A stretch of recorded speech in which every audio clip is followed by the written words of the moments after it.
अस्सलाम वालेकुम नाज़रीन, आप देख रहे हैं सच तो ये है। मैं हूं डॉक्टर सज्जाद बुखारी। आज बात करेंगे वजीर आजम की गुज़िश्ता रोज़ गैर मुल्की मीडिया के नुमाइंदों से जो गुफ्तगू हुई है उसके चंद इक़्तिबासात को ज़ेर बहस लाएंगे और उसमें ख़ास तौर पर बिजली के हवाले से और आलमी मालियाती इदारों के साथ वादों पर जो अमल दरामद के हवाले से जो उन्होंने बात की उस पर हम तफसीलन बात करेंगे। उसके अलावा मुल्क में बढ़ती हुई अब जो रेट हैं इस वक्त चीनी के खास तौर पर और इतलात के मुताबिक कई शहरों में फी किलो 230 रुपए फरोख्त हो रही है। इस हवाले से वजीर आजम ने भी नोटिस लिया है और अफगानिस्तान जो स्मगलिंग हो रही है उस हवाले से उन्होंने फौरी तौर पर इसे रोकने की हिदायत जारी की हैं। इस पर तफसीलन बात होगी और बिजली के हवाले से जो जायजा इजलास है उससे भी वजीर आजम ने खिताब किया है और बिजली चोरों और नाहिंदगान के खिलाफ फौरी एक्शन लेने की हिदायत भी जारी की है, क्योंकि इस वक्त जो हमारा सबसे बड़ा मसला है IPPs, उस हवाले से भी वजीर आजम ने कहा है कि उसके लिए भी एक मैकेनिज्म तैयार किया जा रहा है और आलमी मालियाती इदारे के साथ दोबारा गुफ्तगू होगी और लोगों को रिलीफ दिया जाएगा।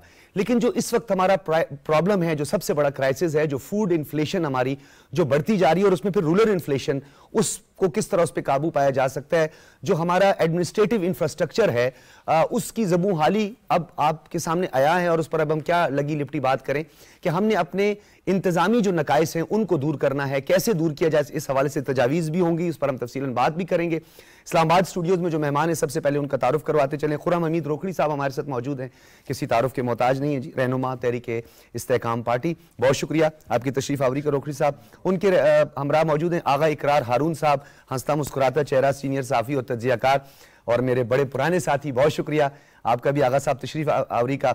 आमिर गौरी साहब हमारे साथ मौजूद हैं, सीनियर तज्जियाकार हैं, आप भी किसी तारुफ के मोहताज नहीं हैं, आपने हमें स्काइप पे ज्वाइन किया, बहुत शुक्रिया गौरी साहब, आपने भी हमें वक्त दिया।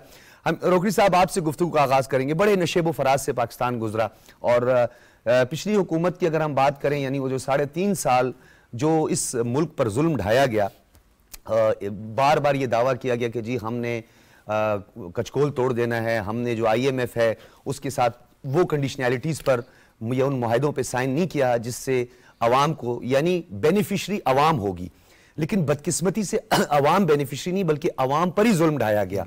तो ये जो हकायक के बरक्स इकदामात किए गए, इसका खमियाजा कब तक की कौम भुगतेगी?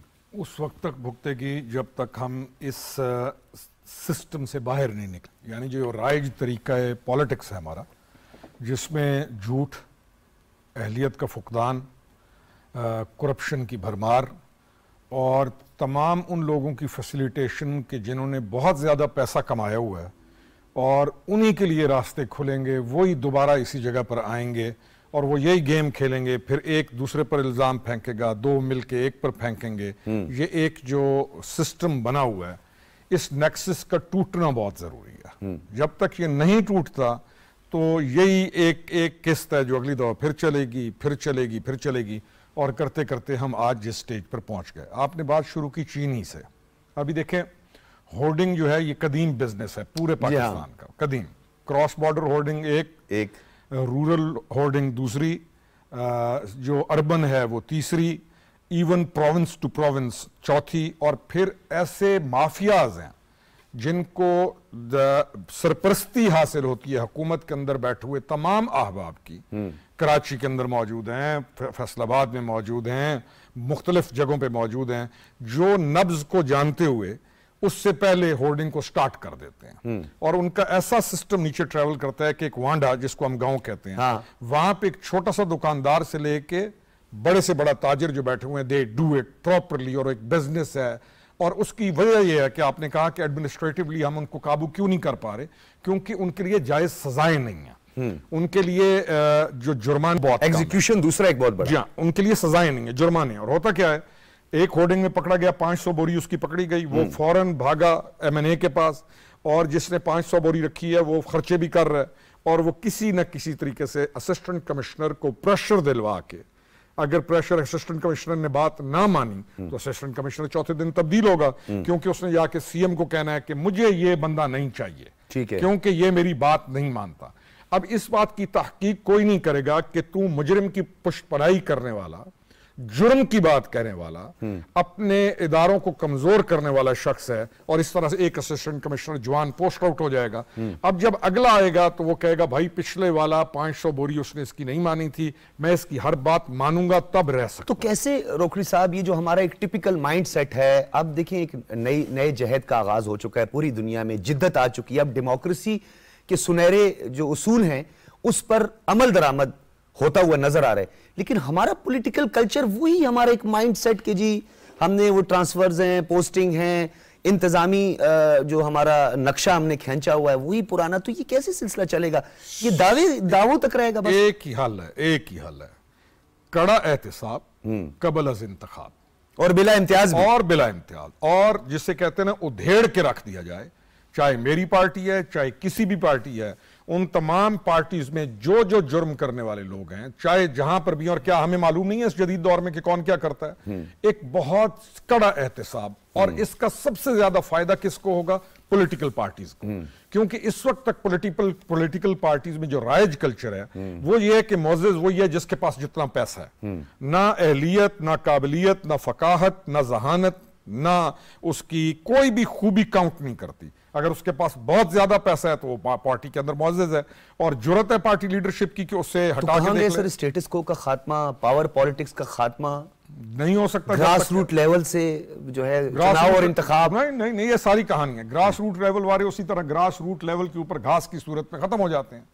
कहां आते हैं? वैसे ये बात आपकी है, कड़वी है बट सच्ची है। आगा साहब, किस तरह देख रहे हैं आप हमारा जो एक तो इंतजामी नकाइस, बदकिस्मती से जुडिशरी का भी हवाले से भी माजी के कुछ तल्ख तजर्बात भी हमारे सामने हैं। चीनी के हवाले से जिस तरह पंजाब हुकूमत की एक तफसीली रिपोर्ट सामने आई है और उसमें उन्होंने कहा है कि लाहौर हाई कोर्ट का जो हुक्म इम्तना है उसकी वजह से भी कुछ डेफिनेटली मसाइल पैदा हुए हैं, और अब इस हवाले से स्टे आर्डर के बायस शुगर माफिया के खिलाफ कार्रवाई भी नहीं हो सकी। ये शुगर माफिया ये कैसा माफिया है? मतलब हमारे लोगों को भी थोड़ा सा समझाएं कि ये हमेशा सर उठाता है, एक्सपोर्ट हो रही है फिर इंपोर्ट हो रही है, FIA की जो है तहकीकात मुकम्मल होती है, रिपोर्ट सामने आती है, वो सर्द खाने का शिकार हो जाती है। ये सिलसिला कब तक चलेगा? डॉक्टर साहब, बात यह है कि कहते हैं कि वक्त करता है परवरिश बरसों, हादसा एकदम नहीं होता। अगर हमने, आपने जुडिशरी की बात की, आपने स्टेटस को की बात की, आपने स्टे ऑर्डर्स की बात की, ये और जैसे कि रोकड़ी साहब ने बहुत खूबसूरत तरीके से अपने, यानी कि आप कह सकते हैं कि उन्होंने पूरी दुनिया को कूजे में समेट दिया कि सिस्टम नहीं चल सकता। सिंपल, अगर मैं गलत नहीं समझाऊं तो रोकड़ी साहब यही कहते हैं ये रिडंडेंट हो चुका है, ये कोलैप्स हो चुका है, हम सिर्फ मानने को तैयार नहीं है। पीछे आपको याद है शुगर माफिया की रिपोर्ट्स आई, शुगर क्राइसिस हुआ PTI के जमाने में, उसके बाद PDM की गवर्नमेंट आई 16 महीने की, किसको पकड़ लिया गया, किसको सजा दी गई, कुछ हुआ तो नहीं? वो रोकड़ी साहब ने क्लियर कर लिया ना। मैं वही उन्हीं की बात को बेसिक ट्रेजरी बेंचेस में जो खास तौर पे बैठे हैं वो कहीं कुछ कई तादाद, बड़ी तादाद है जो सहूलतकार हैं, जो फैसिलिटेट कर रहे हैं। मैं यही कह रहा हूं कि पूरा सिस्टम एक दूसरे का सहूलतकार है। देखें, एक कॉन्सेप्ट होता था एलीट्स का, एलीट्स का कॉन्सेप्ट रह गया पीछे, पाकिस्तान में आ गया सुपर क्लास का कॉन्सेप्ट, यानी एलीट कैप्चर से निकलकर अब एलीट भी छोटी चीज है। ये सुपर क्लास जो है, ये डॉक्टर जो सुप्रीम क्लास कहते हैं ना, सुप्रीम क्लास। हाँ, नहीं ये सुपर क्लास उसकी टर्मिनोलॉजी है। डॉक्टर डेवॉफ की जो सुपर क्लास है ना, ये पाकिस्तान को वो रूल कर रही है। इसमें एक बेटा बावर्दी होगा, दूसरा पॉलिटिशियन होगा, तीसरा ब्यूरोक्रेट होगा, चौथा जुडिशरी में होगा, पांचवा जो है वो अपना जागीरदार होगा, और छठा जो है कराची में बिजनेस कर रहा होगा। This is the concept and the dynamics of a family, of a powerful family in Pakistan. आप उठा के देख लें। लेकिन आगा साहब, ये जो आप बात करें ना, ये जो सिस्टमैटिक होना जो है वो बहुत ज्यादा जरूरी है। अगर हम इसको ग्रास रूट लेवल से देखें तो बदकिस्मती से रोकड़ी साहब ने भी उस तरफ हमारी तवज्जो मबजूल करवाई कि एक दुकानदार जो है वो भी 4 बोरियां जखीरा करने का मौका हाथ से नहीं जाने देता। उसके बाद जो एक ट्रेडर है वो भी इसी तरह के मामलात में लगा हुआ है। तो ये तो हमें बहुत एक तवील मुद्दती हिकमत अमली अपनी बात बताएं, इस्लाम ने और कुरान ने स्टॉक्स करने और होल्डिंग्स के बारे में इतनी सख्ती क्यों की है? कुरान में जिक्र है 7 दफा होल्डिंग्स का, जिसको स्टॉकिंग कहते हैं। Am I right or wrong? Quran में जिक्र है। क्यों? कि ये इंसान की जो जबिलत है ना ग्रीड की, उसका बहुत बड़ा हिस्सा है और इंसानियत को एग्जैक्टली और ऑफ कोर्स इंसानियत को नुकसान है। अब आ जाए आपने कहा छोटा सा दुकानदार भाई, जब सिस्टम रिडेंडेंट हो जाता है ना, जब सिस्टम के अंदर बदबू आना शुरू हो जाती है, तो हर आदमी कोशिश करता है अपना सर्वाइवल। वो क्या करे, उसका भी सर्वाइवल ये है। सिंपल सी बात है। हम उस नबी के मानने वाले हैं कि जब वो लेके जाता था ना इवन अपना डेट्स भी, खजूरें भी, तो वो बताते थे कि इस पे बारिश का पानी, इसका वेट थोड़ा सा ज्यादा होगा, इसका कम होगा, तो ये वो बताते थे। आज हमारा दुकानदार और हम सब क्या कर रहे हैं, क्या नहीं कर रहे हैं। मैं आपको बात बताऊं, मैं आपको पता सेंट्रल एशिया मैंने बहुत फिर रिसर्च भी किया है। एक चीज है लफ्ज़ मुसावात मुहम्मदी, तराजू, तवाजन, वो हर चीज पे कंप्रोमाइज कर लेंगे, वेट पे कंप्रोमाइज नहीं करेंगे। उसकी बख्शिश वो कहेंगे एक बाल का अगर वेट का फर्क आ गया तो वहां जाके मुझे अपनी गर्दन देनी है। ये अनफॉर्चुनेट है कि इस तरह का एक तासुर भी पैदा हो रहा है। साहब ये बताइएगा, आपने ये गुफ्तगू भी सुनी, ये अब हमारे जो देखने वाले हैं, कैसे हम इनको मुतमईन कर पाएंगे कि हम इसके लिए, इसके तदारुक के लिए कुछ इकदामात करेंगे, क्योंकि ब्यूरोक्रेसी हमारे सामने है, इंतजामी, पहले हमारा वो एक कमिश्नर निज़ाम हुआ करता था, प्राइस कंट्रोल कमेटीज हुआ करती थी, कुछ छापे होती थी, कुछ पनिशमेंट्स वगैरह होती थी, उससे भी कुछ काबू पा लेते थे। अब तो जो पंजाब हुकूमत की रिपोर्ट आई है वो लाहौर हाई कोर्ट के स्टे को वजह करार दे रहे हैं। Is this justified? Aamir Gauri साहब। बुखारी साहब, thank you very much for taking me. मैं ये थोड़ी बात करना चाहूंगा। मेरे दोस्त जो हैं शायद नाराज हो गए, मैं इन दोनों के साथ ही एग्री नहीं। ये कि सिस्टम कोलैप्स कर गया है, और सिस्टम जो है, अगर फर्स्ट के सिस्टम कोलैप्स कर गया है तो फिर हमें इस प्रोग्राम के अंदर ये डिस्कस करना चाहिए कि हमने कौन सा सिस्टम लेना है इसके।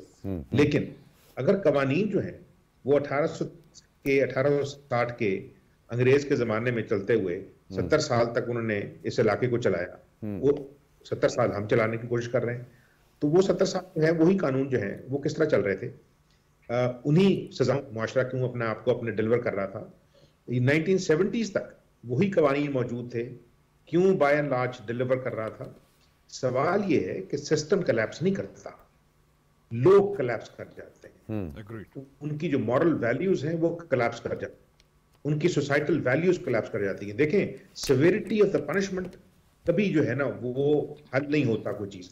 सर्टेनिटी ऑफ पनिशमेंट, कि अगर फर्ज किया मैंने कोई छोटा काम किया या बड़ा काम किया, अभी थोड़े देर से पहले जो वजीर आजम थे, याद है आपको, बात किया करते थे कि जी पुरानी जो है कौमें इसलिए तबाह हो गई कि वो बड़े लोगों को सजा नहीं देती थी। अभी मेरा पुराना दोस्त है, एक रात भी बात कर रहा था, देखें किसी भी ऐसे निज़ाम के अंदर जो मजहब के ऊपर नहीं खड़ा हुआ, हमें मजहब के अंदर जो है वो तोजी तलाश करने की जरूरत नहीं है। इस वजह से कि हमारे यहाँ लोग, हमने देखा कि सारा साल जो है वो बदमाशी करते हैं और पैसा कमाए हुए के ऊपर उम्रा करने चले जाते हैं। वैसे करते हैं, मजहब को थोड़ी देर साइड पे रख देते हैं। देखें, आहिस्ता आहिस्ता ये हुआ है कि सिविल सर्विस के अंदर जो आए हैं, और फिर सिविल सर्विस को जिस तरह तोड़ा गया है, उसको तोड़ने में सियासतदानों का हाथ नहीं। मैं आपको बताऊं, अभी भी मैं फुल अथॉरिटी के साथ कह सकता हूं कि अगर किसी एक जिले का डिप्टी कमिश्नर और उसके 2 थानेदार और नीचे उसके असिस्टेंट कमिश्नर, ये सिर्फ और सिर्फ ये नहीं कि वो नेक हो जाए, नो नो नो, मुझे नेकी वाले लोग नहीं चाहिए, वो जो लिखा हुआ कानून है उस पर अमल दरामद 100% अश्योर कर दें, तो मैं बता रहा हूं कि उस जिले के अंदर नहीं होगी। ठीक है ना। ये कहना कि जनाब लोग जो है वो होर्डिंग कर लेते हैं, भाई डिप्टी कमिश्नर क्या कर रहा है, ठीक है ना।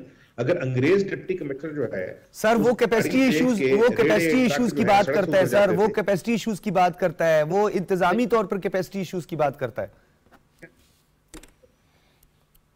मेरी बात सुने, कभी इस तरह नहीं हुआ था ये मामला, मुझे नहीं पता कहां तक जो है आजादी है अभी भी, क्योंकि मुझे पता कि मैं नेशनल टेलीविजन पे बोल रहा हूं। देखें, सिविल स्ट्रक्चर, जो सिविल सर्विस का स्ट्रक्चर है ना, उसको जानबूझ कर तोड़ा गया है। ये कभी नहीं होता कि इकरार या खुर्रम साहब या मैं या आप जो है वो बाकायदा एक इम्तहान की तैयारी करें, इम्तहान को उसके अंदर होके आए, हमें एलोकेशंस हो जाएं और पता लगा कि हमारे ऊपर कुछ लोग जो हैं वो दूसरी सर्विसेज के बगैर इम्तहान के ऊपर आके बैठ जाएं।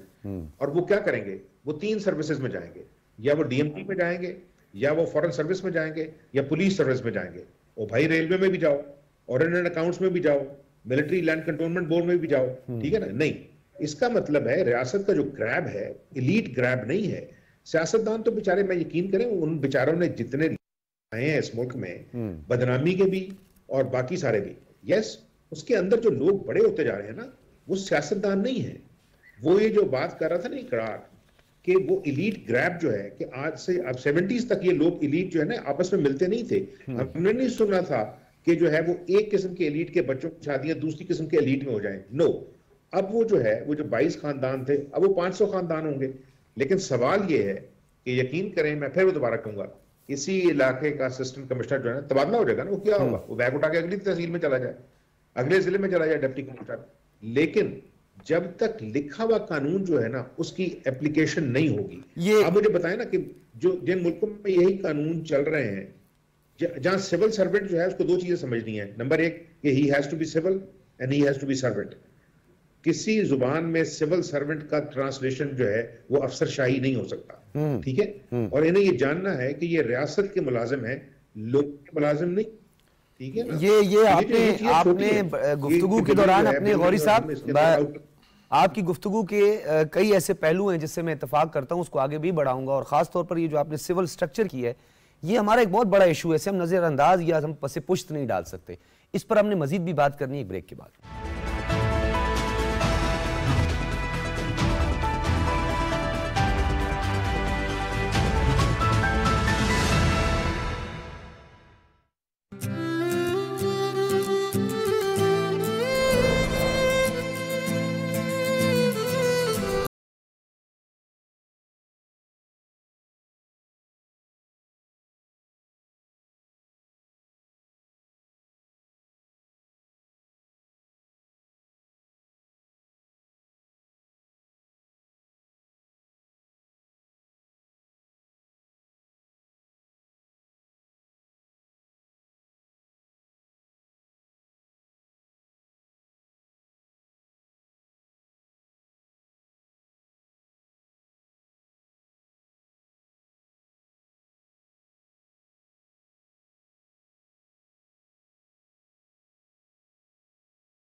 Miraj 2000 inside Pakistan territory. सरहद पार से एक दफा फिर हमें ललकारा गया है। जो शहीद होने पर आमादा हो उसे शिकस्त देना नामुमकिन है।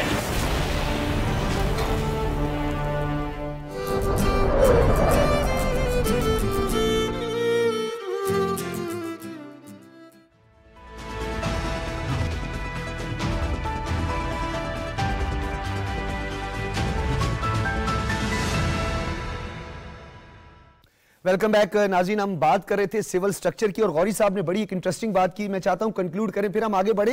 गौरी साहब ये बताइएगा कि ये जो आपने assistant commissioner, commissioner, civil servant, कुछ नहीं आपको लगता कि कुछ ज्यादा ही आपने एक आइडियल सोसाइटी का मंजरनामा पेश कर दिया है? ये कैसे मुमकिन है? कोई फिर यही कहेंगे कि जी जादू की छड़ी तो नहीं है कि हम दोबारा से उसी को एग्जीक्यूशन में लाएं और इंप्लीमेंटेशन में लाएं और 70 से पीछे चले जाएं? इतना रिव्यू करने का टाइम है हमारे पास सर?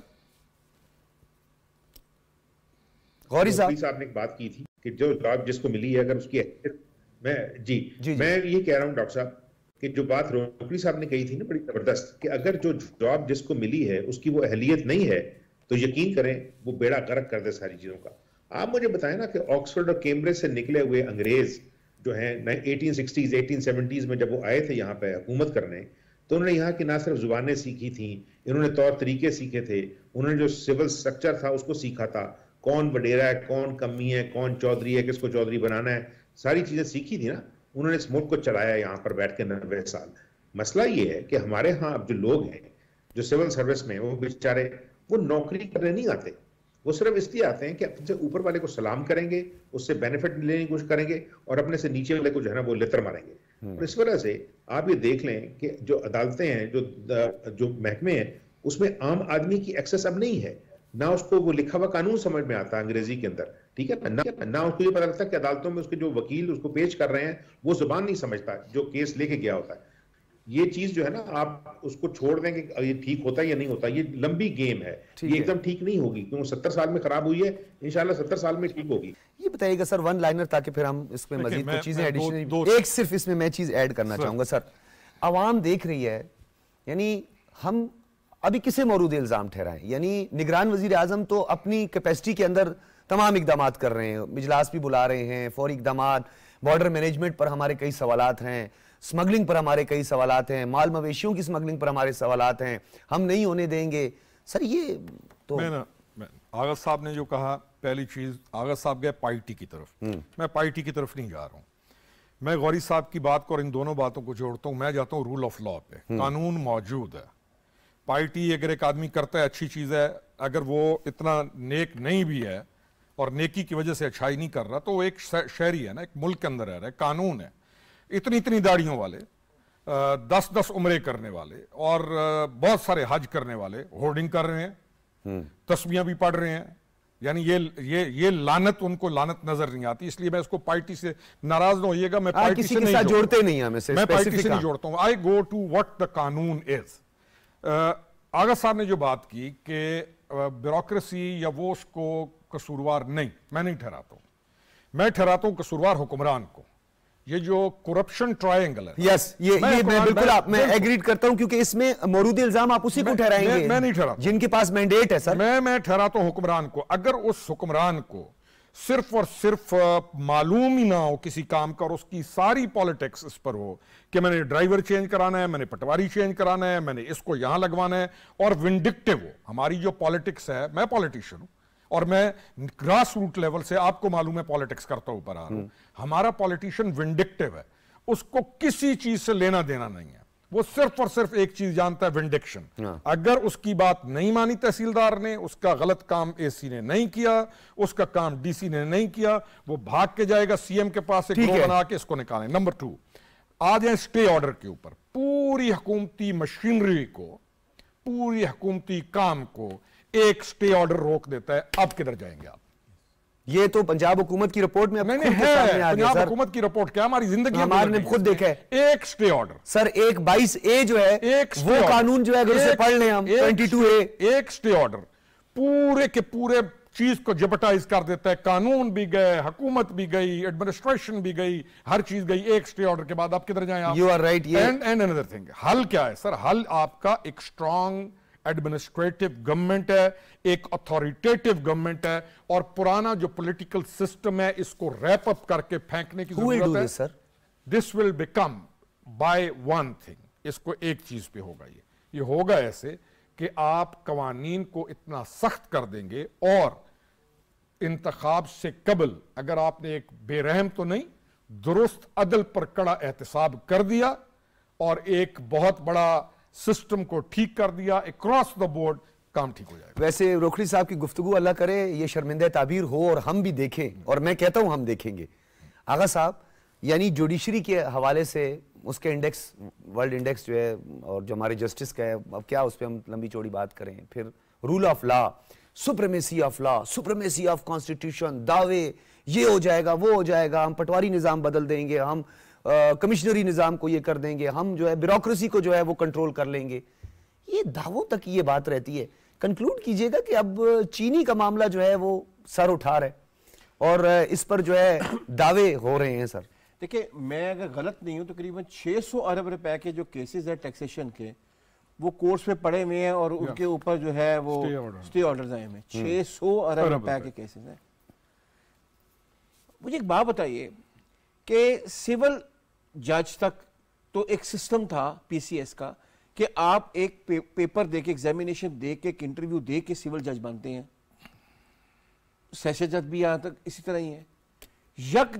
हायर जुडिशरी के ऊपर आपने टोटल एक एक्स्ट्राऑर्डिनरी सिस्टम इंट्रोड्यूस कर दिया कि जिस आदमी की भी 10 साल प्रैक्टिस है वो जज बन सकता है on recommendation, on the recommendation of उसमें सुपरसीड से लेकर वेरी क्लियरली। लेकिन इसमें आगे साहब दो और पहलू बहुत खतरनाक है। एक तो ये जो सुपरसीड हो गया बंदा, फिर दूसरा आपने एक डिस्क्रिमिनेशन का फैक्टर जो है उसे भी उजागर, कैटेगोरिकली, यानी कि सिर्फ उसने हुक्मरानों की रिकमेंडेशन पे जज बन जाना है। ऐसा सिस्टम किसको सर्व करेगा मुझे बताइए? उसी को करेगा ना जिसने उसको रिकमेंड किया है। 1 लाख या 50 लाख या 30 लाख लॉयर्स में से, यानी कि जिसको कहते हैं कि ऑफिसर्स ऑफ द कोर्ट में से 30, 40, 50 नहीं अगर निकलना है ठीक है रिकमेंडेशन से, तो वो उसी पूरे सिस्टम को सर्व कर रहे होंगे जिनकी रिकमेंडेशन से वो। अच्छा आगा साहब, क्योंकि अब इस पे हम मजीद भी बात करेंगे, इंतखाबात के हवाले से गैर मुल्की मीडिया से गुफ्तगू की है, वो बहुत ही इंपॉर्टेंट गुफ्तगू है और उन्होंने इलेक्शन कमीशन की जो रिस्पॉन्सिबिलिटीज हैं उनकी डोमेन का भी जिक्र किया है और तमाम पॉलिटिकल पार्टीज को across the board level playing field का एक इंदिया दिया है। इस जेस्चर को, इस स्टेटमेंट को प्राइम मिनिस्टर की आप किस तरह देखते हैं? देखें, बहुत अच्छी जजमेंट है और बहुत अच्छी उनकी गुफ्तगू है और ये उनका यही काम है कि ईसीपी को फैसिलिटेट करना, इलेक्शन करवाना ईसीपी का काम है। जहाँ तक लेवल प्ले फील्ड की बात है वो भी ईसीपी का काम है, ईसीपी ने उसको इंश्योर करना होता है। जो इंटरिम गवर्नमेंट होती है वो बेसिकली वहाँ पे मौजूद होती है अगर ईसीपी को किसी चीज़ की जरूरत हो। यहाँ तक तो बात ठीक है। और जैसे कि उन्होंने कहा है कि इवन यानी कि वो लेवल प्लेइंग फील्ड देना चाहते हैं सबको, जिसमें मेरे ख्याल में पीटीए का भी नाम लिया है। थोड़ी सी इसमें मेरी एक राय है और उसमें मैं चाहूँगा रोखड़ी साहब अपनी ओपिनियन दें, इज द बेस्ट पर्सन। एक पॉलिटिकल पार्टी के चेयरमैन ने 9 मई करवाया हो इस मुल्क में, म्यूटनी करवाई हो, मुल्क में बगावत करवाने की कोशिश की हो, तो उसकी चेयरमैनशिप की मौजूदगी में ही उस पार्टी को जनरल इलेक्शन लड़ने की इजाजत होनी चाहिए। ये मेरा सवाल आपको है और मैं रिक्वेस्ट करूंगा ये सवाल आप रोखड़ी साहब से पूछें। मैं रोखड़ी साहब की तरफ तो जाऊंगा। अब आपने जो बात की है इसके 2-3 पहलू हैं, इस पे जरूर बात होनी चाहिए क्योंकि अब डोमेन की बात भी आती है, इलेक्शन कमीशन की डोमेन, फिर उसके बाद हमारी आला अदलिया के फैसले। ये तो डिपेंडेंसी वाली बात हो गई ना रोखड़ी साहब। वो एक लाइन कह दे, मैं गौरी साहब की तरफ बढ़ूं। मैं न सर इस बात का कायल हूं कि ये लेवल प्लेइंग फील्ड है ना, इसकी वजाहत जरूरी है। हाँ, यही मैं कह रहा हूं। ये लेवल प्लेइंग फील्ड में हम 5 पार्टीज हैं और हमारी पार्टीज में अच्छे भी मौजूद हैं और इस मुल्क के मुजरिम और मुल्क के ऊपर जुल्म करने वाले और हराम खा के अपनी तिजोरियां भरने वाले भी मौजूद। मिक्स हुआ हुआ काम। अब इनको, ये जिन्होंने जो कुछ किया हुआ या जो माफियाज की सरबराही करते हैं वो मौजूद हैं कि नहीं है? मौजूद है ना, तमाम पार्टीज के अंदर चीदा मौजूद हैं। लेवल प्लेइंग फील्ड ये है कि आप एक कड़ा एहतसाब करें, छांटी करें, साफ करें पार्टीज को, चाहे 9 मई वाला वाकया जिसका जितना जुर्म है उस जुर्म के मुताबिक उनको आप सजा दें, उसके बाद आप पार्टीज को साफ करके लेवल प्लेइंग फील्ड दें कि अब ये लोग आए और इलेक्शन लड़े। सर ये क्यों रोखड़ी साहब, इसमें मैं सॉरी टू कट यू, आपने जो बात की अब फिर वही बात आती है, डोमेन की बात आती है। स्लोगन को खत्म करना इलेक्शन कमीशन का काम है। डिस्क्वालिफिकेशन आर्टिकल 62(1)(f) से लेकर 63 की क्लास 4 और 3 ये भी उन्हीं की डोमेन में आती है। फिर आगे आए मिलिट्री कोर्ट्स की बात आती है तो अवेला मच जाता है। भाई अगर आपने जुर्म नहीं किया, वो पश्तो की एक मिसाल है, बद ने द बला सम बेरेजा, यानी बुरे नहीं हो तो बला से भी ना डरो। तो फिर ये आगे कैसे चलेगा? आपने तो पैरेलल सब कुछ करना है। यही तो कह रहा हूं ना कि it will take sir parallel जब 2 to 3 decades पैरेलल आप करते करते जिस स्टेज पे पहुंचे हुए हैं ना, इसके बाद भी अगर आप पैरेलल का सोचेंगे ना, फिर आप और हमारे पास तो कोई चांस नहीं है कि इस मुल्क से किधर जाएंगे हम। हमारा तो ये घर है ना, हम तो उस तरफ आएंगे जो हल है। हल यही है, गोली यही है, कड़वी खानी पड़ेगी क्योंकि शिफा इसी में, नहीं तो वरना फिर बिस्तरे मर गए और फिर मुल्क को फिर किसके हवाले किया जाएगा और क्यों किया जाए और क्यों बर्दाश्त किया जाए? वजह जी हाँ, ये गौरी साहब आपकी तरफ आऊंगा क्योंकि रियलिटी जो है जब तक हम उस पर बात नहीं करेंगे तो हम कोई कॉम्प्रिहेंसिव या हम कोई किसी नतीजे तक पर नहीं पहुंचेंगे। आलमी मालियाती इदारों के हवाले से ये जो कैप्चरिंग अभी तक चल रही है? क्योंकि हम बदकिस्मती है, हम क्यों नहीं कह पाते कि जो आलमी मालियाती फंड है या दीगर फाइनेंशियल इंस्टीट्यूशन है वो ताकतवर ममालिक के मफादात के ज़ेली इदारे बन गए हैं और हमारा तकिया भी उन्हीं पर है, तो हम सॉल्यूशंस कैसे निकालेंगे सर? और ये गैर रिवायती हल का भी जिक्र किया प्राइम मिनिस्टर ने। देखें, फिर बहुत सारी बातें ऐसी हैं जो बुखारी साहब बहुत टाइम ले लेंगी। जी हाँ, ये जो इंटरनेशनल इंस्टीट्यूशंस हैं, हम चूंकि ब्रिटेन वुड्स इंस्टीट्यूशंस के साथ जुड़े हुए हैं पिछले 70 साल से, इस वजह से कि हमने ये फैसला किया था कि हमारा टिल्ट है वो मगरब की तरफ होगा, और मगरब की तरफ टिल्ट होने की एक वजह थी कि यहाँ की जो लीडरशिप थी हमेशा से मगरब की तरफ आती रही है, तालीम के लिए, कारोबार के लिए, वही हमारी मार्केट्स हैं। अब सवाल ये है कि अगर फर्ज देखें एक बैंक है, उससे आपने कर्जा लिया है, तो बैंक जो है वो विद इन राइट है आपसे पूछे कि भाई आप ये कर्जा वापस कैसे करें, ये तो आपके पास होनी चाहिए ना। तो अगर आपने जो स्कूल बनाने के लिए पैसे मिले थे उससे आपने मर्सिडीजें खरीद ली हो, जो आपको नालियां बनाने के लिए पैसे मिले थे उससे आपने जो है अपने महलात खड़े कर लिए हों, तो वो आहिस्ता आहिस्ता ठीक है, वो देख रहे होते हैं कि है वो खुद कशी करने के लिए जा रहा है और वो आपको करने देते। अब मसला ये है कि आपको किसी ने नहीं रोका था कि भाई उनको कहते हैं कि हमने आपसे पैसे नहीं लेने, हम अपनी इकोनॉमी खुद जनरेट करेंगे। और आहिस्ता आहिस्ता देखे वक्त ये आ गया है कि जिस वक्त हम स्कूल में गए थे तो हम सुनते थे कि ये मुल्क 70% का एग्रीकल्चर मुल्क है। अब 70% का एग्रीकल्चर मुल्क अपने मुल्क के लोगों को गंदम नहीं खिला सकता, ठीक है, तो वो परेशान रहता है कि हमने यूक्रेन से लेनी है जो कि जंग लड़ रहा है। हाँ। अगर यूक्रेन नहीं देता तो रशिया से ले लेते हैं, टमाटर ईरान से ले लेंगे, फिर F-16 के बदले मिलती है तो उसका क्या हाल होता है? तो अब उसी तरह से फिर अजीबो-गरीब किस्म के हम आइडियाज देने। लेकिन गौरी साहब, मैं आपकी बातें, इसमें नो डाउट कि आपकी बातें जो हैं वो बड़ी गौर तलब हैं, कोई इसका हल तलाश हमने करना है। लेकिन अगर हमें बैंक भी लोन देता है या कर्ज देता है तो सर वो हमारी प्रॉपर्टी मॉर्गेज करता है ना, हमसे गारंटी लेता है ना, वो हर चीज की सिमत का तयन और हर सेक्टर के अंदर घुस के यहाँ सब्सिडी खत्म करें, यहाँ ये सारी चीजें करें। सर हमारे सामने 2-3 मॉडल तो है ना मशरिकी वुस्ता के, किस तरह तबाही हुई है सर? नहीं, मेरी बात देखें, जिस वक्त वो लोग ये पूछ रहे होते हैं ना, रियासत कभी ये नहीं कहती बुखारी साहब कि लोग टैक्स देते नहीं। तो भाई रियासत का काम टैक्स लेना होता है, दरखास्त नहीं करनी होती। अगर रियासत को ये पता ही नहीं है कि उसके जो लोग हैं, जैसा रोकड़ी साहब कह रहे थे या इकरार कह रहे थे कि यहाँ पर फिल्थी रिच मौजूद हैं, मतलब 45 करोड़ रुपए की तो घड़ी पहनी हुई उन्होंने तो उसके ऊपर, कलाई के ऊपर, लेकिन टैक्स नहीं देते। तो ये नहीं है कि आप उनसे दरखास्त करेंगे। अमेरिका में, यूरोप में, फ्रांस में, जर्मनी में, इंग्लैंड में, इवन चाइना में, देखिए रियासत के पास ये एबिलिटी है कि वो पता लगाता है कि आपके पास टोटल इनकम है कितनी, और वो आपकी पूरी इनकम के ऊपर हर साल जो है वो टैक्स नहीं लगा देता। तो उस एक साल की जो इनकमिंग है, आउटगोइंग है, उसको देखने के बाद टैक्स लगाते हैं। ठीक है। अब हमारे यहाँ मुसलसल, मतलब मैं पिछले 40 साल से सुन रहा हूँ, वजीर आजम आते जाते रहते हैं और ब्यूरोक्रेट्स के जी यहाँ सिर्फ 1%, 2% टैक्स देते हैं। भाई अगर आपको नहीं पता आपकी मार्केटों के अंदर लोग जो करोड़पति बैठे हैं उनसे आप टैक्स नहीं ले सकते तो रोए ना। जब IMF ये कहता है कि फिर ठीक है, पीछे अवाम वही रह गई जो उसको बिल देगी, आप कमर तोड़ दें उसके। क्यों? बिजली तो इस्तेमाल करनी है मैंने, तो पेट्रोल तो इस्तेमाल करना है, गैस तो इस्तेमाल करनी, पानी तो इस्तेमाल करना है। तो वो फिर ये करते हैं कि जो स्प्रेड है वो उस आदमी पे फैला देते हैं जो बेचारा मजबूर है आपकी फैसिलिटीज इस्तेमाल करने के लिए।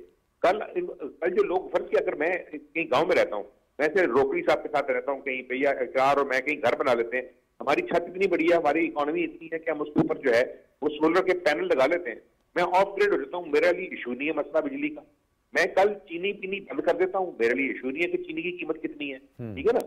तो ये देखें, मैं पानी जमीन से निकाल लेता हूँ, मैं किसी को बिल देता नहीं हूँ।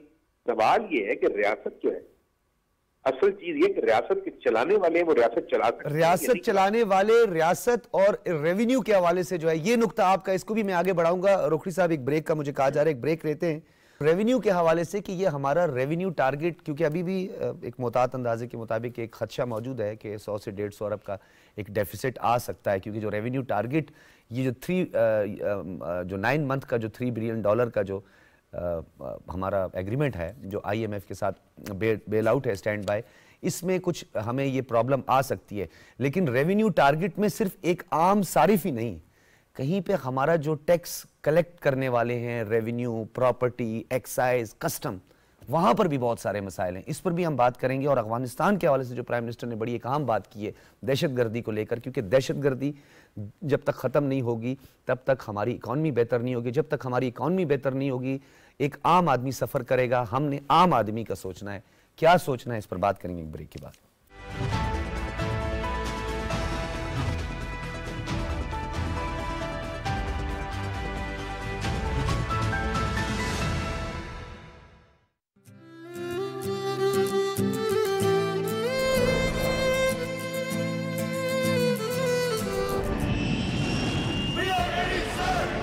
इंडियन मिराजेस बच के नहीं जाएंगे सर, ढूंढ लेंगे। Engaging target. तू तो क्या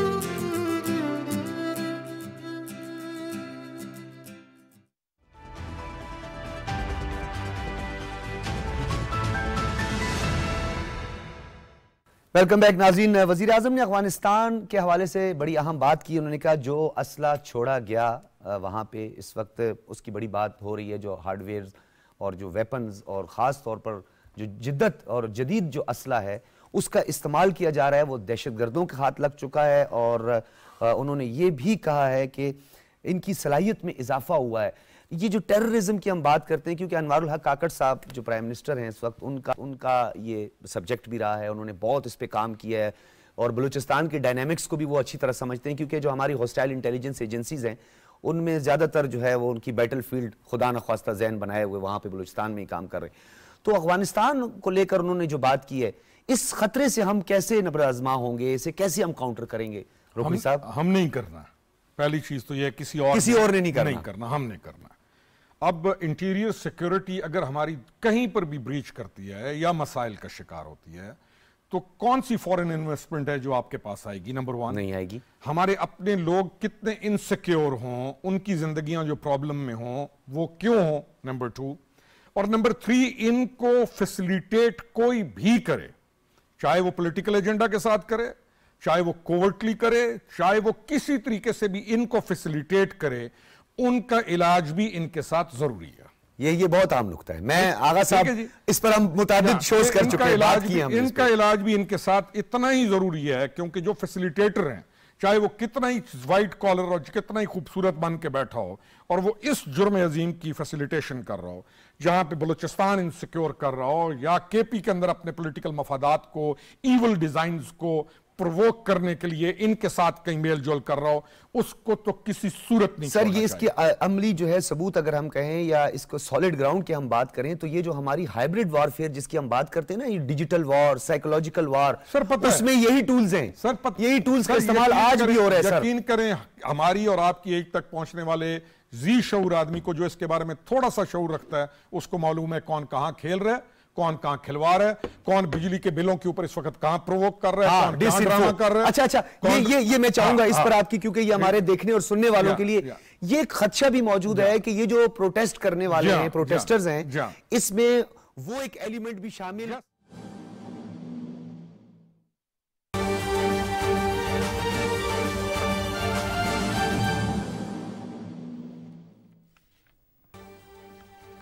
नाज़रीन, आपको इस वक्त ताज़ा तरीन खबर से आगाह करें कि आर्मी चीफ ने इस वक्त उज़्बेकिस्तान का दौरा किया है और इस दौरे के दौरान उज़्बेकिस्तान के सदर शौकत मिर्ज़ायोव से और वज़ीर दिफा से उन्होंने मुलाकात की है। एक मरतबा फिर आपको बताते चले कि army chief general Syed Asim Munir ने दौरा उज़्बेकिस्तान किया है, जिसमें उन्होंने अपने दौरे के दौरान उज़्बेकिस्तान के सदर शौकत मिर्ज़ायोव और वज़ीर दिफा से मुलाकात की है। इस हवाले से मज़ीद तफसीलात जानते हैं आसिम रिजवान से। PTV के नुमाइंदा आसिफ रिजवान इस वक्त हमारे साथ लाइन पर मौजूद है। जी Asim Rizwan.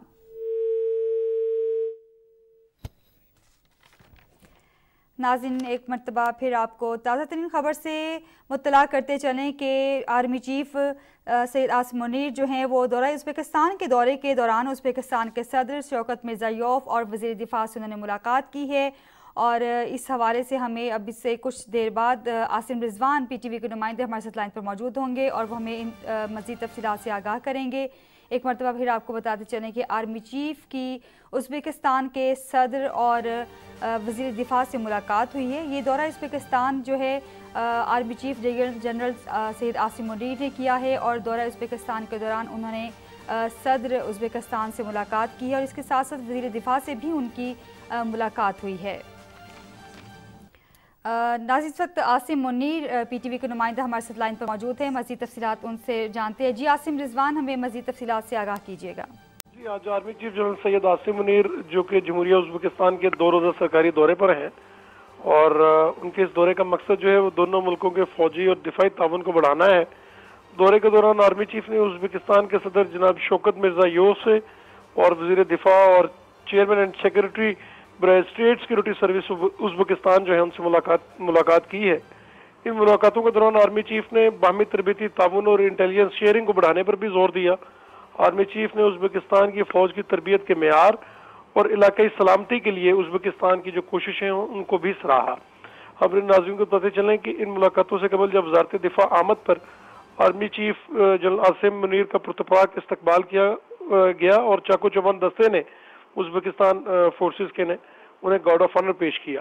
Chief of army staff general Syed Asim Munir ने ताशकंद में यादगार शोहदा पर फूल भी रखे।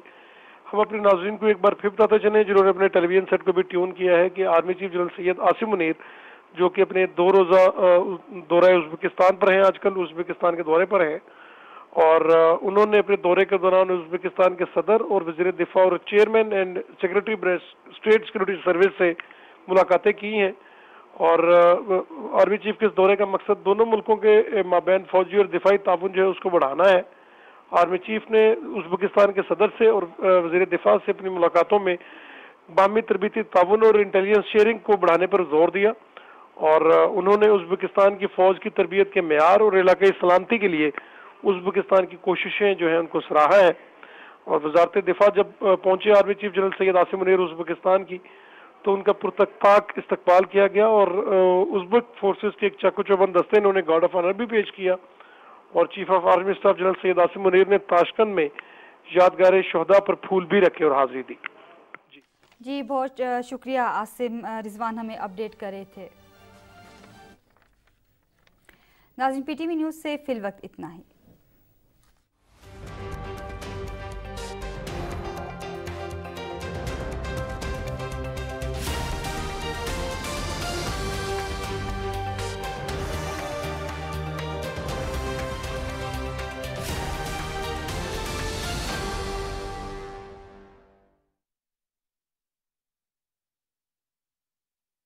इसकी शवाहिद भी सामने आए ताकि वो मजीद इमोशंस के साथ कौन कहां खेल कर कौन कहां ड्रामे कर रहा है, इन तमाम चीजों का इस वक्त आइडिया है, उनको नहीं छोड़ना चाहिए। दूसरी चीज जो आगा साहब ने कही वो एक अहम चीज, अगर हम लोकल गवर्नमेंट सिस्टम को टैक्सेशन के साथ जोड़ेंगे, गौरी साहब जो बात कर रहे थे, लोकल गवर्नमेंट सिस्टम को टैक्सेशन के साथ आप जोड़ेंगे तब जाके आप आगे फैसिलिटेट करते हैं अपर हाउसेस को। और सर कैसे पॉसिबल है सर, एफबीआर की रिफॉर्म्स की बात करें, ट्रस्ट डेफिसिट मौजूद है, बड़ी बड़ी गाड़ियां एफबीआर में जाकर खड़ी हुई है सर, लग्जरी गाड़ियां। लोकल गवर्नमेंट सिस्टम के ऊपर आइन ऑर्डर करता है 90 दिन इंतखाब करो, सुबह से लेकर शाम तक एक शोर मचा हुआ है। जो सबसे पहली चीज है जो अफेक्ट करती है कॉमन आदमी को, वो आपका लोकल गवर्नमेंट सिस्टम है। हाँ। उसके इंतखाब की एक आदमी बात नहीं करेगा।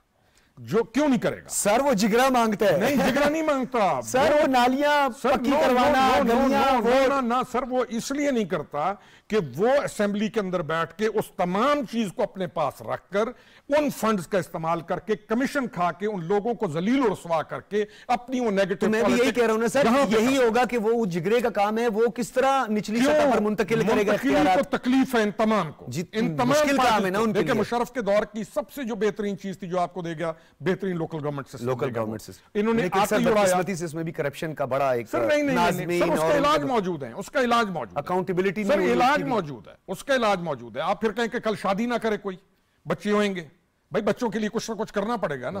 अब ये तो नहीं है कि बच्चे होंगे शादी ना करो, घर भी बनाना पड़ेगा, उस चीज का इलाज मौजूद है, वो लाजिम है आपके लिए। लोकल गवर्नमेंट सिस्टम हमारी पार्टीज नहीं लाने देती क्योंकि डिसेंट्रलाइजेशन ऑफ कमांड इनको तकलीफ देती है, ठीक है, जिससे पब्लिक को वेलफेयर है, जिससे पब्लिक को फायदा है, ये उस तरफ नहीं जाएंगे। ये आपके आगे कहेंगे करो करो ताकि हमारे पास सब कुछ रहे। और यकीन करें आज आप local government system strong implement कर दें, आपके पार्लियामेंट के अंदर साफ सुथरे लोग आएंगे। और सर फिर लेजिस्लेशन रह जाएगी ना, साफ सुथरे लोग आएंगे। जब रह जाएगी तो फिर कैपेबिलिटी आएगी सर, फिर कैपेबिलिटी वाले लोग कैपेबिलिटी वाले लोग फिर लेजिस्लेशन वाले आएंगे। फिर फेडरल मिनिस्टर बैठता है 5 साल और 5 साल सिवाय उसको अपने हल्के के अलिफ बे का नहीं पता। आगा साहब की जो मुस्कुराहट है ना, मुझे ये भी पता है कौन से सवाल पूछना मांग रहे हैं आगा साहब। आगा साहब, ये जो हम बात कर रहे थे जिसे हम मुसलसल नजरअंदाज कर रहे हैं, हम तो ये कह देते ना कि अपने पॉलिटिकल ऑब्जेक्टिव के लिए, इलेक्टोरल ऑब्जेक्टिव के लिए आपने एक थ्रो किया, छक्का लगा या बोल्ड हो गया, एक अलग चीज है। लेकिन यहां पे एक बाकायदा मुनज़्ज़म तरीके से वो जो हमारी इंटरनल सिक्योरिटी है, वो जो क्लैश पैदा करना है, जो एक ट्रस्ट डेफिसिट पैदा करना है, जो हमारे दुश्मन का एजेंडा है, हम उसको कहीं जानबूझ के और कहीं ना कहीं हम अनजाने में उसको प्रोवोक कर रहे हैं, उसको तकवीयत बख्श रहे हैं और हमारे लोग सोशल मीडिया पे उसको ट्रेंड बना के चलाना शुरू कर देते हैं। मैं 2 बातें इंपॉर्टेंट करना चाहूंगा। रोकड़ी साहब की पॉलिटिकल पार्टी पीटीआई ने ही टीटीपी के टेररिस्ट को इनवाइट किया था, आए पाकिस्तान में वापस आके जिंदगी बसर करें। पीटीआई से बहुत अरसा छोड़ गए, मतलब वो ये भी सही नहीं। सर आप इसमें पिछला लफ्ज इस्तेमाल करें ना। चले, पीटीआई ने कहा था मैं रोकड़ी साहब की पार्टी निकाल देता हूं। किसी ने आज तक किसी ने जिम्मेदारी कबूल की है कि रद्दुल फसाद में और ज़रबे अज़ब में जो हमने कुर्बानियां दी, 80,000 इनोसेंट जो जाने गई, जिसमें 7-8 हज़ार मैन इन यूनिफॉर्म ने शहादतें दी और हमने शहादतें दी, किसी ने आज तक कोई एक्शन किया उन लोगों के खिलाफ? क्या किस तरह किससे पूछ के उन्होंने पाकिस्तान को फिर हवाले कर दिया टीटीपी के टेररिस्ट को? सोशल मीडिया पर वो जिस तरह वो फलांग के आना, वो गाड़ियां। अच्छा, एक बात ये, दूसरी बात, जब जा रहा था ना यहाँ से सोवियत यूनियन, तो हम बड़े खुश थे और हमारे यहाँ पे कहानियां सुनाई जा रही थी कि देखो सोवियत यूनियन असला छोड़ के भाग गया। ये अखबारों में आर्टिकल्स लिखवाए जाते थे, वो उसमें ईमान और बाकी सब चीजें होती थी, जहाद की ताकत। याद है आंद्रोपोव ने स्पीच की थी पोलिट ब्यूरो में, उसने कहा था 1 man 1 AK-47 at shoulder, leave everything over there because we know this will be used against Pakistan who has made a fuss for us। ये आंद्रोपोव की तारीखी तकरीर है। मेरी बात पूरी मुझे कहने दीजिए प्लीज प्लीज। आंद्रोपोव की तारीखी तकरीर है, सब कुछ छोड़ के जाओ, क्योंकि हमें पता है कि यही जो है अगवान वो पाकिस्तान के खिलाफ इस्तेमाल करेंगे और हमने होते हुए देखा। और आप उसके बाद आंद्रोपोव की वही तकरीर को सामने रखते हुए बाइडेन ने भी कहा leave everything there, just come. This is the reality. Agha साहब, किस तरह देखिए, अब हमारी जो अफवाज है, हमारी जो इस वक्त जो हमारी सरहदों की मुहाफिज है, हम उनको कहते हैं ईस्टर्न वेस्टर्न बॉर्डर भी संभालें, हम उनको कहते हैं कि जी आप हाइब्रिड वार को भी काउंटर करें, आप साइकोलॉजिकल डिसइंफो को भी काउंटर करें, आप इंतजामी मसाइल, ज़लज़ला भी आप आ जाएं, फ्लड पर भी आए, डिजास्टर पर भी आए, और जब वो एक मेजर स्टेक होल्डर के तौर पे सामने आने की बात करें, इकोनॉमी की बात करें, वो आप कहते हैं कि जी वो तो इनका क्या काम है जनाब। और ये माइंडसेट है सर पूरी दुनिया में। बात ये है कि आपको जो वो कहते हैं न्यू सोशल कॉन्ट्रैक्ट, मुझे नहीं पता न्यू सोशल कॉन्ट्रैक्ट क्या होता है, being a student of anthropology. एक बात मैं जानता हूं, न्यू एडमिनिस्ट्रेटिव कॉन्ट्रैक्ट की तरफ आपको जाना पड़ेगा। ये सिस्टम रिडेंटेड हो चुका है, जहां से हमने बात शुरू की थी। एग्जैक्टली, अथॉरिटेटिव होना चाहिए। आपने जितनी भी आपने तरक्की देखी है, जीसीसी सिस्टम या रूल, आपने कानून अथॉरिटेटिव से मुराद ये नहीं है, हुकूमत, कानून, इम्प्लीमेंटेशन। जैसे कि वो पुराना वाला अथॉरिटेटिव जैसे कि आमिर ने कहा है, जैसे आमिर भाई ने कहा है, हम तो कहते हैं लोग टैक्स नहीं देना चाहते, टू हेल विद दैट, लोग तो कोई टैक्स नहीं देंगे। दिस इज द रियासत, कौन देना who has to implement itself to get the taxes from them। रियासत तो इस तरह बात करती है जैसे वो मांग रही है टैक्स दे दो ना प्लीज। और फिर क्या करती है रियासत? फिर रियासत क्या करती है? डायरेक्ट टैक्सेस इकट्ठे नहीं कर सकती है, इनडायरेक्ट टैक्स लगाकर अपना वो शॉर्टफॉल पूरा करना चाहती है, जिस पे लोगों का इसकी वजह से आप गरीबी। सर इसमें एक और मसला भी है जो हमारे खास तौर पर जो एक्साइज है, कस्टम है, फिर उनकी जो एपीलेट ट्रिब्यूनल्स हैं, जजेस नहीं है। आप जाकर देखें हमारे वहां पे जो पोर्ट्स हैं, वहां पर माल जो है पेरिशेबल आइटम्स पड़े सड़ जाते हैं। 600 ऑर्डर में देर लगती है। अब इन टेक्निकलिटीज में अगर हम पढ़ जाएं तो गौरी साहब वाली बात है कि उसके लिए फिर एक ग्रैंड डिबेट जो है वो हमें करवानी पड़ेगी। गौरी साहब, आपकी तरफ आऊंगा। प्राइम मिनिस्टर साहब अपनी कैपेसिटी में, अपनी डोमेन में रहकर अच्छी विल भी नजर आ रही है, एक टीम वर्क भी नजर आ रहा है, कोशिश भी वो कर रहे हैं, लेकिन एक निगरान हुकूमत के महदूद इख्तियारात हैं, गो कि कुछ उनकी डोमेन बड़ी है, इजाफा हुआ है, पिछली हुकूमत ने एक अच्छा इनिशिएटिव लिया है, किस तरह काबू पाएंगे? ये एक तो स्टैंड बाय एग्रीमेंट है, फिर IMF है, फिर ये सर्कुलर डेट है, फिर IPPs के मसाइल हैं, फिर हमारी कैपेसिटी पेमेंट्स हैं, कैसे बढ़ेगा ये सब? कुछ कंक्लूड कीजिएगा सर, क्योंकि आखिरी लम्हात हैं। एक छोटी सी बात जब है ना जी प्लीज। पहले टेररिज्म बात हुई थी, देखिए ये हमें सोचने की जरूरत है कि हमारे चारों तरफ जो मुल्क हैं उसके अंदर किसी को टेररिज्म नहीं हो रहा, ठीक है ना। तो हमें ये समझने की जरूरत है कि हमारे यहाँ क्यों हो रहा है और उसकी हिस्ट्री में जाने की जरूरत है। ये भी समझने की जरूरत है कि अफगानिस्तान के अंदर तालिबान की हुकूमत है जो बहुत अच्छा तक बैठे रहे हैं, और ये जो लैंड लॉक्ड इलाका है उसके अंदर उनको असला कौन दे रहा है और उनकी जो फाइटिंग एबिलिटी है उसको कौन परपेचुएट कर रहा है। नंबर जो दूसरा आपका सवाल, देखिए टैक्सेस जो है वो किसी नहीं चाहते दुनिया में, उसकी इंडस्ट्री की स्ट्रेंथ चढ़ाती है, उसकी एक्सपोर्ट चढ़ाती है, वहां से वो पैसे कमाते हैं, लोगों की जेबों में पैसे नहीं होते। इंग्लैंड जो है वो टैक्स चल रहा है, का टैक्स नहीं चल रहा। देखिए जो आप कह रहे हैं बात आखिरी, देखिए वजीर आजम साहब का काम है एक महदूद हुकूमत को महदूद वक्त के अंदर खत्म करना, तो उससे पहले एक टास्क पूरा करना।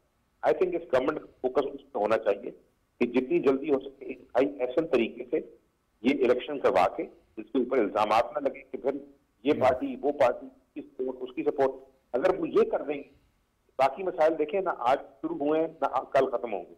ठीक है, लिहाजा मेरा अपना ख्याल है को फोकस रखना चाहिए, जिस तरह वो फोकस से हटेंगे। नहीं, उनका फोकस था, उन्होंने गैर मुल्की मीडिया को जब इंटरव्यू दिया उन्होंने कहा हमारी जिम्मेदारी है कि हम शफाफ इंतखाबात करवाएं, और वही इनको करवाने चाहिए। जी बहुत शुक्रिया आमिर गौरी साहब, आगा इकरार हारून साहब और खुर्रम हमीद रोकड़ी साहब। अब तीनों हज़रात की तशरीफ आवरी का, आप लोगों की तजावीज़ का, नाज़रीन को समेटते हुए एक बात करना ज़रूरी है कि वज़ीर आज़म की विल नज़र आ रही है। उन्होंने जिस तरह गैर मुल्की मीडिया से गुफ्तगू की, इंतखाबात, फिर इलेक्शन कमीशन की डोमेन, फिर अफ़गानिस्तान जो हमारे बॉर्डर क्राइसिस हैं उनका भी उन्होंने जिक्र किया, बिजली और ख़ासतौर पे चीनी के हवाले से जो पंजाब की रिपोर्ट है ये बड़ी गौर तलब है। इस पे बात करना ज़रूरी है कि जब तक एहतसाब नहीं होगा, कड़ा नहीं होगा, बिला इम्तियाज़ नहीं होगा, और एहतसाब ने अगर ऐनक पहनी हुई थी मखसूस कोई, तो फिर भी मसाइल हल नहीं होंगे। हम सब ने मिलकर इस मुल्क के लिए काम करना है। खुदारा तमाम नौजवानों को और अपनी कौम से ये बात करना ज़रूरी है। आज हमारी गुफ्तगू जो हुई है उसका खुलासा भी यही है कि खुदारा रियासत का सोचें, नेशन का सोचें, इज्तमाई सोच के साथ आगे बढ़ें तो आपकी ज़ात और आपके इनफरादी फ़ायदे आपको ज़रूर मिलेंगे। इजाज़त दीजिए, अल्लाह हाफ़िज़।